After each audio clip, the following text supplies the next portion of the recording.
Excellencies, colleagues, gender inequality coupled with climate and environmental crises are the greatest sustainable development challenges of our time.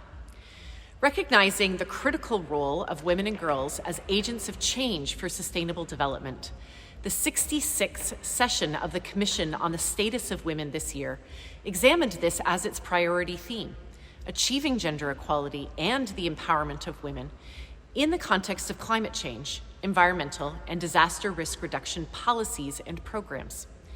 The agreed conclusions adopted by member states provide a blueprint for all stakeholders to recognize this goal and are therefore extremely relevant to our deliberations here in Stockholm.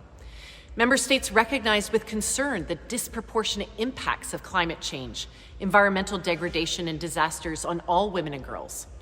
The conclusions emphasize that promoting all women and girls' full and equal participation and leadership is key to making climate, environment, and DRR governance more effective.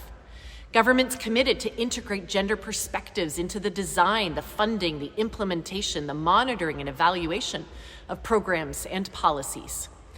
And they also focused on gender data and statistics.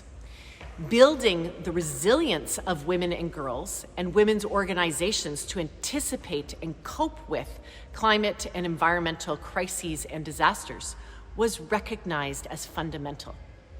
So to better understand and address the disproportionate impacts of the climate and environment emergency on women and girls, the agreed conclusions highlight the need to improve and invest in gender statistics and data in that gender and environment nexus.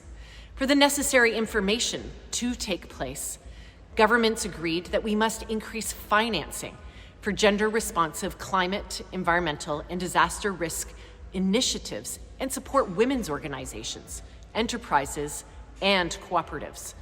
The Commission called for fostering a gender-responsive just transition towards inclusive, low greenhouse gas emission, and climate-resilient development and sustainable economy, ensuring the equal access of women to sustainable livelihoods and decent work in all sectors.